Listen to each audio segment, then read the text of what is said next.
자, 오늘 다 같이 읽으실 성경 말씀은 요한복음 13장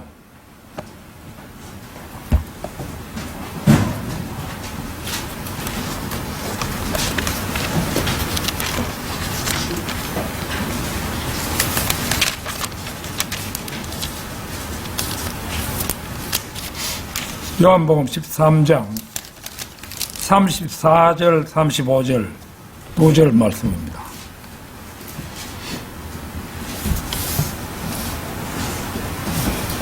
(34절) (35절) 두 절 말씀을 제가 받들어 읽도록 하겠습니다. 내가 너희에게 한 가지 새로운 명령을 주노니 너희는 서로 사랑하라. 내가 너희를 사랑하였듯이 너희도 서로 사랑하라. 만일 너희가 서로에게 사랑이 있다면 이것으로 인하여 모든 사람들이 너희가 나의 제자들임을 알게 되리라. 자, 오늘 그 본문 말씀에 나와 있는 대로 내가 너희를 사랑하였듯이 너희도 서로 사랑하라. 내가 너희를 사랑하였듯이 너희도 서로 사랑하라. 이런 제목으로 말씀을 드리겠습니다. 우리는 시나이 산에서 하나님께서 이스라엘 민족에게 주신 십계명을 잘 알고 있습니다. 그런데 오늘의 본문 말씀 요한복음 13장 34절을 보니 주님께서는 이 세상을 떠나가시기에 앞서 우리에게 구약의 십계명 대신에 새로운 명령을 주신다고 말씀하십니다. 그렇다면 왜 새로운 명령이라고 하시는 것이겠습니까? 이 명령은 그리스도와 우리와의 관계에서 기초하기 때문입니다. 아울러 이 관계 속에는 성도들 상호 간의 새로운 관계도 포함됩니다. 요한복음 1장 12절에서 누구든지 그를 영접한 사람들에게는 하나님의 아들들이 되는 권세를 주셨으니, 이제 우리는 구원받던 날 모두가 하나님의 아들들이 되었습니다. 자매님들은 혹시 왜 그 아들 소리만 하고 딸 소리는 없는가 하겠지만은, 이제 이 개신교들이 사용하는 성경에는 뭐 자녀라든가 아들 딸이라든가 이런 용어를 사용하는데, 우리 바이블 빌리버의 성경은 아들들이라고 해놨잖아요. 이게 이제 앞으로 전부 이제 우리가 부활할 때는 남자도 여자도 전부 다 남자 아들들로 부활을 하게 되기 때문에, 그 이제 우리 성경은 이렇게 보면은 아들들이라 이렇게 되어 있는 겁니다. 뭐 성경 곳곳에 보면 그렇게 되어 있습니다. 그래서 우리는 한 형제요, 한 가족이라고 할 수가 있는 것이죠. 사실 이제 우리 바이블 빌리버들은 진짜로 뭐 친척이나 뭐 이런 친지 이런 분들과도 뭐 사랑하고 해야 되겠지만은, 진짜 교회에 나오는 성도들끼리는 진짜 하나님의 아들들이기 때문에 각별히 더 사랑하는 마음이 우러나와야 됩니다. 여기서 새로운 명령, 이거는 그리스도의 계명입니다. 그것은 그리스도께서 성천하실 때 교회에 주신 지시사항에 속합니다. 그리스도인들은 나를 미워하는 세상 사람들을 어떻게 이겨내야 하겠습니까? 그것은 부의 축적이나 고위 간직의 초구를 통해서겠습니까? 아니면 막강한 군사력을 통해서겠습니까? 그 어느 것도 아닙니다. 그 힘은 오직 사랑에서 나와야만 합니다. 그것은 오직 삶의 원리로서의 사랑이어야 하며 희생의 추진력으로서의 사랑이어야 합니다.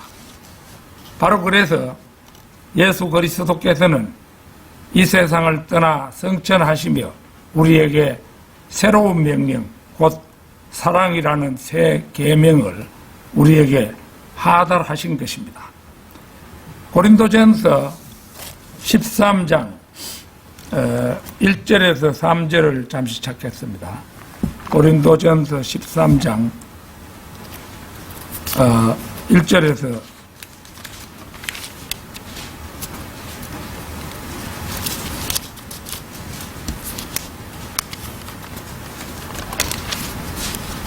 종이가 얼마나 얇던지 딱 붙어가지고 떨어지질 않으니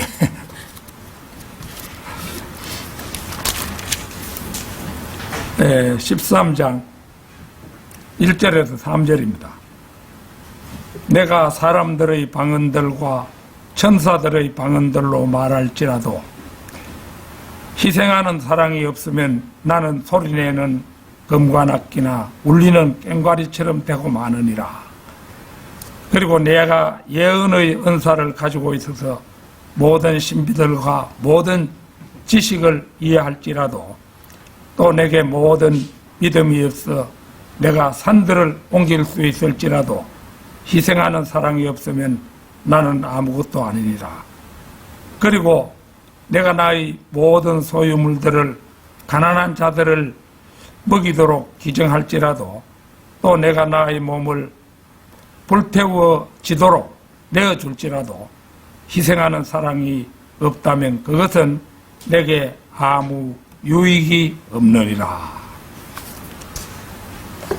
희생하는 사랑을 구구절절히 강조한 말씀입니다. 여기에서 강조하는 사랑은 러브, LOVE, 다 러브 젊은 날에 다 해봤죠. 그런데 여기서 말하는 그 사랑은 자애심, 자배심, 자비심, 자선 등의 뜻을 가진 체리티라는 그런 것입니다. 따라서 이 사랑은 자기 자신을 생각하는 사랑이 아닙니다. 사랑은 아무 조건 없이 아무 대가도 바라지 않고 자신이 가진 것을 내어주는 것을 바랍니다. 가난한 사람에게 무엇인가를 줄 때 심지어 나 자신을 불사르게 내어주더라도 문제는 그 동기가 무엇이냐는 것입니다.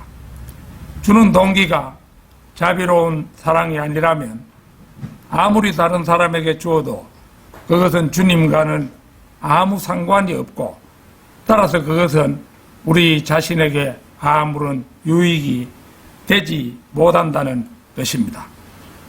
고린도전서 12장 19절 20절도 보겠습니다. 그 앞으로 돌아가면 있죠.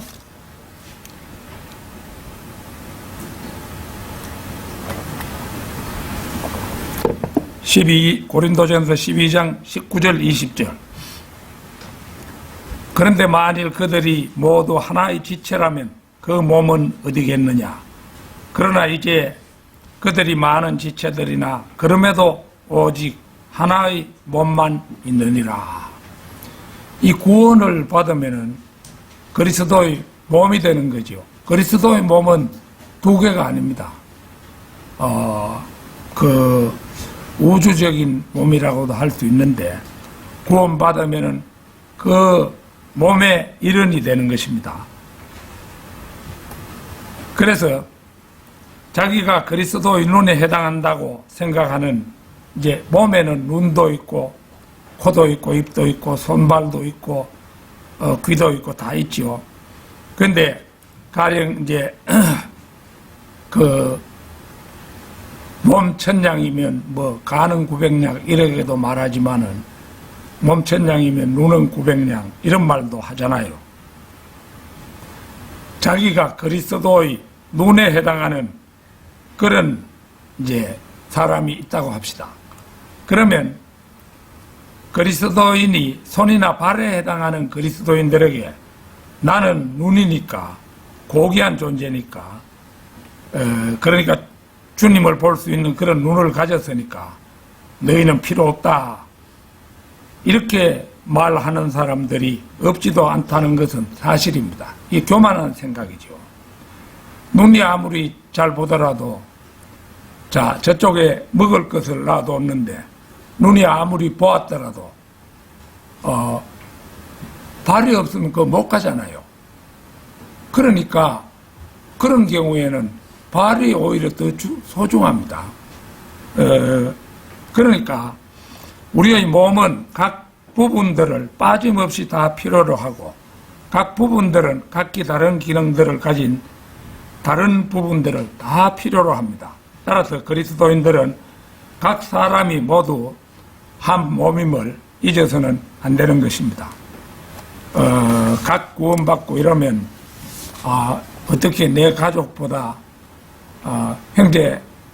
교회의 형제 자매들을 더 사랑할 수 있는가 이렇게 의문이 들는지 모르지만은 더 형제 자매가 더 소중하다는 것을 알아야 합니다. 내가 너희를 사랑하였듯이 너희도 서로 사랑하라. 첫째는 솔선수범하신 우리 주님의 사랑입니다.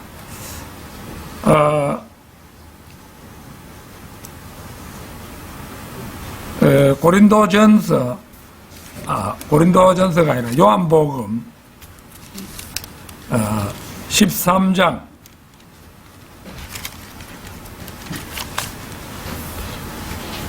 13절 14절입니다.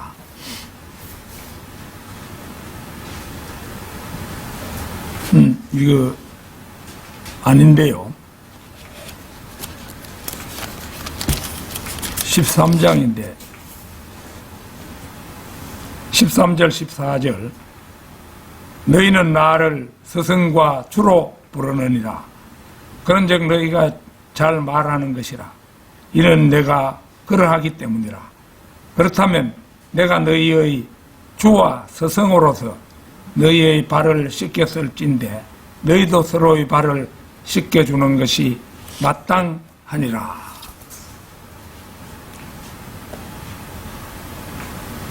유다 이스카리옷은 주님을 부를 때 늘 선생님이라고 호칭했습니다. 우리 성경에는 스승님이라고 그렇게 나오는데요. 최후의 만찬석상에서 주님께서 너희 중 하나가 나를 팔아넘길 것이라 이렇게 말씀하셨을 때 다른 제자들은 주여 그것이 저입니까? 라고 여쭈었지만 유다 이스카리옷은 스승님 그것이 저입니까? 이렇게 묻는 것을 봅니다. 그는 겟세마네에서 주님을 팔아넘기는 순간에도 스승님 강령하소서, 강령 이거 한자어로도 잘 쓰지 않는 말인데요. 이 강령이라는 말은 몸이 건강하고 마음이 편안한 상태를 강령하다 이렇게 하는 겁니다. 스승님 강령하소서 하고 가정스럽게도 입을 맞추며 그분을 그렇게 불렀습니다. 그렇다면 내가 너희의 주와 스승으로서 너희의 발을 씻겼을진데 너희도 서로의 발을 씻겨주는 것이 마땅하니라. 이 구절은 종의 모습으로 낮아지신 주님을 보여줍니다. 그분은 주와 스승이셨지만 그분은 기꺼이 주와 스승의 지위를 버리고 제자들의 발을 씻기셨습니다. 그리고 그분은 말씀하십니다. 내가 떠난 후에는 너희도 서로의 발을 씻겨주며 종이 되는 것이 마땅하다고 하십니다. 이것이 바로 자애심, 자비심, 자선 등의 뜻을 아우르는 체리티, 곧 헌신적인 사랑입니다. 우리 그리스도인은 그런 헌신적인 사랑으로 서로를 대해야 한다는 것입니다. 내가 너희를 사랑하였듯이 너희도 서로 사랑하라. 둘째는 그리스도인으로 형제들이 되었으면 그리스도 안에서 서로 용납하고 품에 안으라는 권고입니다. 로마서 15장 5절에서 7절까지 한번 보겠습니다. 로마서 15장 5절에서 7절입니다. 이제 인내와 위안의 하나님께서 너희가 그리스도 예수를 따라 서로를 향하여 같은 생각을 갖게 되도록 허락해 주시기를 기원하노라. 이는 너희로 하여금 한 생각과 한 입으로 하나님 곧 우리 주 예수 그리스도의 아버지께 영광을 돌리게 하려 함이라. 이런 이유로 그리스도께서도 우리를 하나님의 영광으로 받아들이신 것 같이 너희는 서로를 받아들이라. 그리스도인 형제들이 분열하지 않고 그리스도 예수를 따라 서로를 향하여 같은 생각을 갖게 되도록 하라고 바울은 권면합니다. 그리하여 모든 그리스도인들이 생각을 같이 하고 한 입으로 같은 말을 하여 하나님께 영광을 돌릴 수 있도록 하나님께서 역사해 주시기를 소원하고 기도합니다. 이런 이유로 그리스도께서도 우리를 하나님의 영광으로 받아들이신 것 같이 너희는 서로를 받아들이라. 이 구절은 그리스도인 형제들은 서로를 받아들이라고 권고합니다. 이 말은 어떤 그리스도인이 우리는 크리스마스를 지키지 않습니다만은 크리스마스를 지키지 않으므로 버림받은 바 되었다든지 부활절을 지키지 않으면 버림받은 바 되었다든지 하면서 서로를 비방하고 배척하지 말고 그리스도께서도 우리를 하나님의 영광으로 받아들이신 것 같이 그리스도인 형제들이 그리스도 안에서 서로 용납하고 품에 안으라는 뜻입니다. 우리가 정말로 구원받고 거듭난 사람들이라면 다른 것은 몰라도 그리스도께서 우리를 받아들이신 사실만은 틀림없이 확신하고 있을 것입니다. 또한 다른 것은 몰라도 우리가 정말로 받아들일 만해서 그리스도께로 받아들여진 게 아니라는 사실도 분명히 알고 있을 것입니다. 생각건대 우리 모두가 받아들여질 만한 자격이 있어서 받아들여진 것은 아니지 않습니까? 우리는 모두 구원받을 때 단지 그분을 믿을 뿐 그 외에는 어떤 점에서도 받아들여질 만한 조건은 갖추지 못했었습니다. 그러함에도 불구하고 그리스도께서는 우리의 믿음만을 보시고 우리를 받아주시고 하나님의 영광에 이르도록 해주셨습니다. 따라서 이 점을 생각해서라도 우리는 다른 형제들을 용납하고 받아들여야 한다고 바울은 권고하고 있는 것입니다. 같은 교회의 성도로서 친한 사람들끼리만 두 사람이 어울려가지고 쑥덕쑥덕 하면서 다른 성도를 또 흉을 본다든지 이렇게 하는 거 이거는 바이블 빌리버의 태도라고 할 수 없는 거죠. 내가 너희를 사랑하였듯이 너희도 서로 사랑하라. 셋째는 바울 사도가 설파한 웅장함과 섬세함을 두루망라한 사랑의 교양 관현악입니다.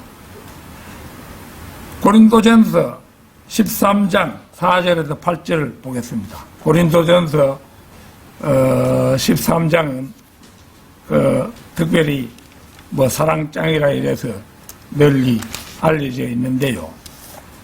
14장 4절에서 8절입니다.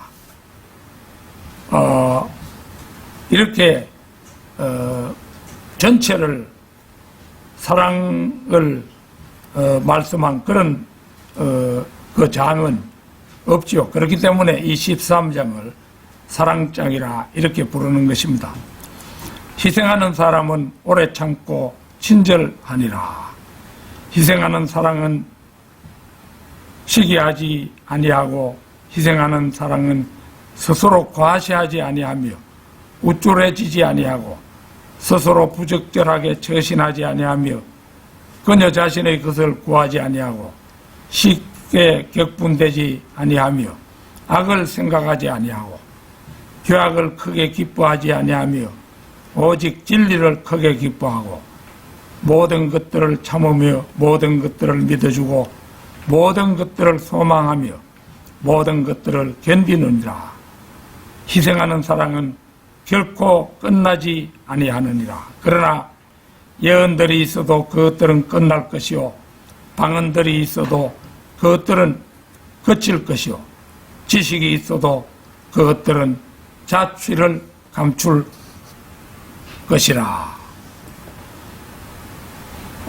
희생하는 사랑은 오래 참고 친절하니라. 희생하는 사랑은 시기하지 아니하고 희생하는 사랑은 스스로 과시하지 아니하며 우쭐해지지 아니하고 하나님께서 우리를 사랑하시는 것만큼 우리도 하나님을 사랑한다면 우리는 다른 사람이 어떻게 대하더라도 하나님을 위하여 불평하지 않고 오래 참을 줄 알게 됩니다. 그것이 우리를 통하여 나타나는 하나님의 사랑입니다. 따라서 사랑은 다른 사람이 아닌 그리스도인 형제들에게 친절할 뿐만 아니라 우리를 위해 독생자를 내어주신 하나님의 사랑이 우리를 통하여 넘쳐나는 사랑에는 남을 시기하는 일이란 있을 수 없는 법입니다. 5절에 보면은 스스로 부적절하게 처신하지 아니하며 이렇게 했는데요. 못 배운 사람들이라 해서 함부로 대하여서는 안 됩니다. 자신의 것을 구하지 아니하고 우리가 진정으로 주님을 사랑한다면 우리 자신의 권리만을 주장해서는 안 됩니다. 쉽게 격분되지 아니하며 그리스도인도 물론 성낼 수는 있습니다. 그러나 앞뒤 안 가리고 급히 벌컥벌컥 성내어서는 안 됩니다. 더구나 악을 생각하지 아니하는 것은 더더구나 말할 것도 없습니다. 죄악을 크게 기뻐하지 아니하며 오직 진리를 크게 기뻐하고 6절 말씀에 나오지요. 그리스도인 형제가 불의를 행하고 타락하는 것을 보면 모른 채 하지 않고 적극적으로 그 불의를 지적하고 불의에서 손을 떼도록 충고할 줄 알아야 합니다. 진리를 기뻐하기에 하나님의 말씀을 사랑할 뿐 아니라 제대로 전파하고 가르치지 않는 자를 조심하고 경계해야 합니다. 모든 것들을 참으며 모든 것들을 믿어주고 모든 것들을 소망하며 모든 것들을 견디느니라. 7절인데요. 우리의 부모들을 한번 생각해 볼 필요가 있습니다. 자녀들이 말을 듣지 않아도 부모들은 참아냅니다. 부모들은 자식을 믿습니다. 부모들은 자식에 대한 기대를 결코 저버리지 않으며 부모들은 자식에게 모든 것을 바랍니다. 그리고 모든 것을 참아냅니다. 예언들이 있어도 그것들은 끝날 것이요. 예언들은 끝납니다. 장차 예언이 성취되면 예언은 더 이상 예언으로서 유효하지 않기 때문입니다. 방언들이 있어도 그것들은 끝일 것이요. 방언은 이스라엘에 대한 표적에 불과했기 때문입니다. 조영기 목사가 우리나라의 방언을 유행시킨 장본인인데 그 방언은 여기서 말하는 방언이 아닙니다. 아무 뜻이 없는 소리를 내는 그거는 방언이 아니고 마귀가 주는 그런 것이죠. 그렇기 때문에 그런 방언은 나오려고 해도 안 하려고 애를 써야 합니다. 거제도에 우리가 잘 아는 거제도 민속박물관이라고 있는데요. 거기 민속박물관 그 자매 뭐 방언한다고 그래서 샀는데 그 내가 전에 만났을 때 방언 그거는 하는 게 아니다 이렇게 충고를 해준 적이 있습니다. 그래서 이스라엘을 위하여 표적이 필요했던 시기는 이미 끝나버렸습니다. 고린도전서 14장 22절 한번 보겠습니다. 14장 22절. 이런 이유로 방언들은 믿는 자들을 위한 것이 아니라 믿지 아니하는 자들을 위한 하나의 표적이라. 그러나 예언하는 것은 믿지 아니하는 자들을 위한 것이 아니라 믿는 자들을 위해 적합한 것이라. 그러니까 방언은 표적에 지나지 않는다는 것을 분명히 밝혀놓고 있죠. 지식이 있어도 그것은 자취를 감출 것이라. 장차 모든 것이 온전해지는 천년 왕국이 되면 이 같은 지식은 불필요하게 됩니다. 인간의 지식이란 부분적인 것에 지나지 않는 불완전한 지식이기 때문에 온전한 세상에서는 모두 쓸모가 없게 되기 때문입니다. 내가 너희를 사랑하였듯이 너희도 서로 사랑하라. 넷째는 사랑으로 서로 섬기고 서로의 짐을 지라는 권고입니다. 갈라디아서 5장 13절입니다.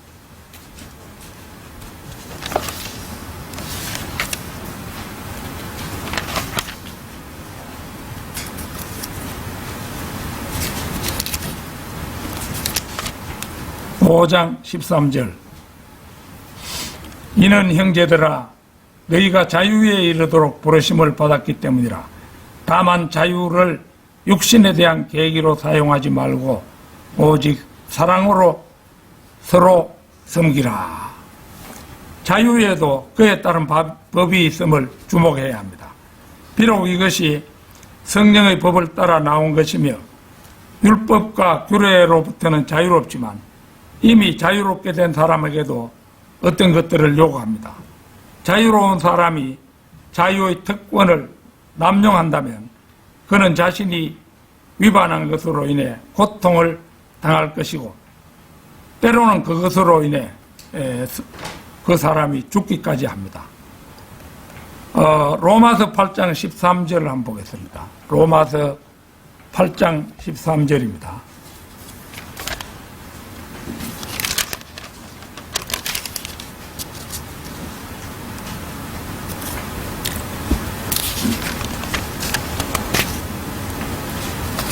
로마서 8장 13절. 이는 만일 너희가 육신을 따라 산다면 너희는 죽을 것이기 때문이라.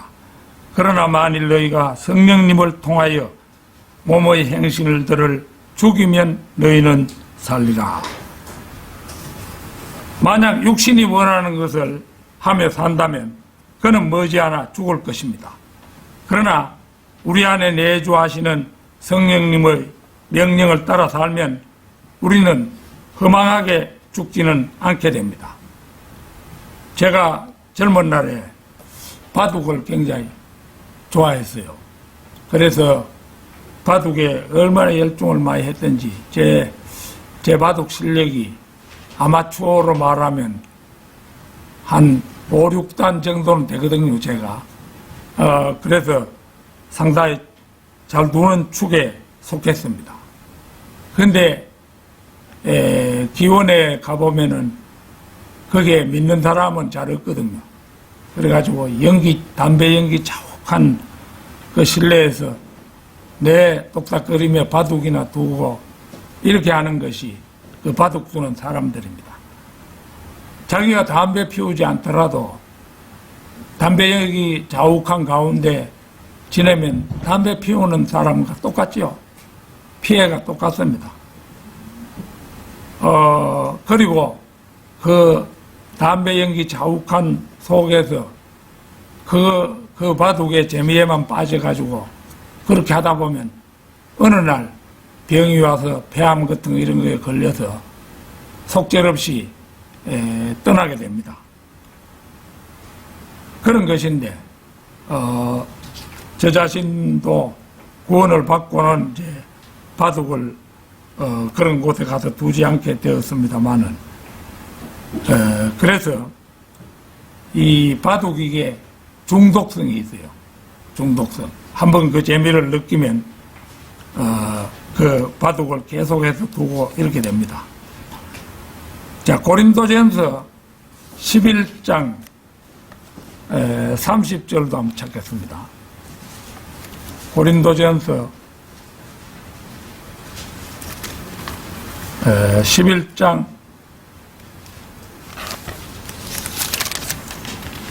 30절. 이런 까닭에 많은 이들이 너희 가운데서 약하고 병들어 있으며 또 많은 이들이 잠자고 있느니라. 잠자고 있다는 것은 많은 사람들이 병을 앓다가 죽었다는 말입니다. 왜 그렇게 되었겠습니까? 그것은 그리스도인들 스스로가 자신을 살펴보고 스스로를 하나님께서 어떤 벌을 주시기 전에 미리 자신을 심판했더라면 괜찮았을 텐데 심판하지 않았기 때문에 하나님이 심판해서 그를 죽게 한 것입니다. 스스로가 자신을 심판하지 않으면 하나님께서 대신 심판하십니다. 자, 갈라디아서 6장 2절도 한번 보겠습니다. 갈라디아서 6장 2절.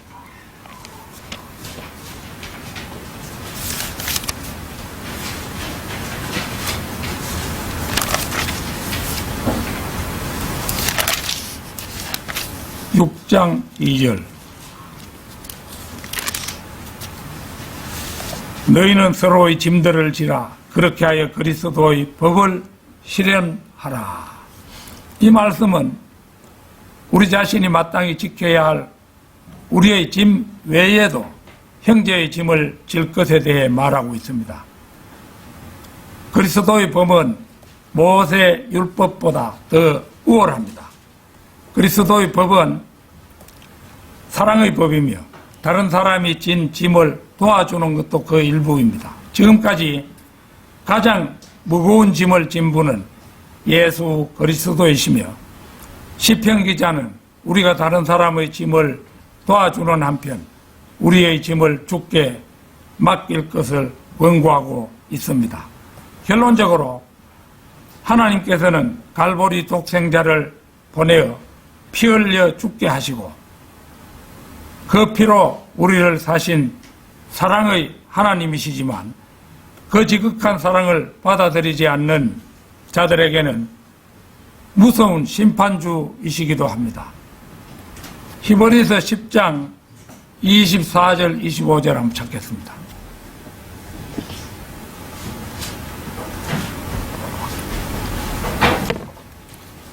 히브리서 10장 24절 25절입니다. 그런즉 우리가 서로를 배려하여 사랑에 이르도록 또 선한 행위들을 하도록 북돋아 주자. 어떤 이들의 습성처럼 우리 자신들이 함께 집회를 갖는 것을 저버리지 말고 오히려 서로 강권하자. 그런즉 너희가 그날이 다가오는 것을 볼수록 더욱 그리하자. 우리는 우리의 신앙이 퇴보하지 않도록 하기 위해서 믿음을 굳게 붙들어야 하고 서로 사랑과 선한 일을 격려하며 모이기에 힘쓰고 서로 권면하며 그날이 가까워질수록 더욱 그렇게 해야 할 것입니다. 여기서 거기 그 25절에 너희가 그날이 다가오는 것을 볼수록, 그래 그날이란 말이 나왔는데요. 그날이란 교리적으로 예수 그리스도께서 재림하는 날로서 환난기를 살아가는 성도들이 천년 왕국을 고대하며 기다리는 나날이지만, 우리에게는 주님께서 공중으로 오시어 우리를 데려가시는 휴거의 날에 이 그날을 적용할 수가 있습니다. 더욱이 교회 시대의 마지막 때인 라오디케아 시대 끝부분을 살아가는 우리에게 이러한 교훈은 더욱 분명하게 다가옵니다. 히브리서에는 환난 시대를 마지막 날들이라 표현했지만, 바울은 디모데 후서에서 교회 시대의 마지막을 마지막 날들이라고 묘사합니다. 이것은 마지막 날들이라는 말 자체가 교회 시대의 끝부분과 겹치는 부분이 있다는 의미인데, 대환란의 어려움들은 교회 시대가 끝나고 갑자기 나타나는 것이 아닙니다. 오히려 이것은 교회 시대의 마지막 부분부터 준비되어 오고 있습니다. 데살로니가 후서 2장에서 불법의 신비가 이미 있으나 아직은 활동하지 않는다고 말한 것처럼, 환란 시대, 즉 마지막 날들의 어려움들은 교회 시대의 마지막 날들에 이미 준비되고 있습니다. 그리스도의 신앙을 미혹하는 사탄의 방해는 지난 2000년 동안 항상 있어 왔습니다. 성도들을 믿음에서 떠나도록 여러 가지 박해와 미혹으로 방해하였고, 서로 사랑하지 못하게 하였으며, 모이지 못하게 방해하거나 모이지 않아도 된다는 거짓 교리를 유포하기도 했습니다. 그러나 그리스도인들은 여한 어려움 속에서 믿음을 지켰고 서로 사랑했으며 함께 모였습니다. 이제 주님께서 다시 오시는 휴거의 날이 다가오고 있죠. 하룻밤 자고 나면 그 하루만큼 그날은 더 가깝게 다가옵니다. 우리는 휴거의 날이 언제일지 알지는 못하죠. 그러나 하루하루 다가오고 있는 것만은 분명합니다. 아무쪼록 이 히브리서의 교훈대로 휴거의 날까지 우리의 믿음을 지켜나가기 위해 더욱 매진하는 성도 여러분이 되시기를 진심으로 축원합니다. 다 같이 기도드리겠습니다.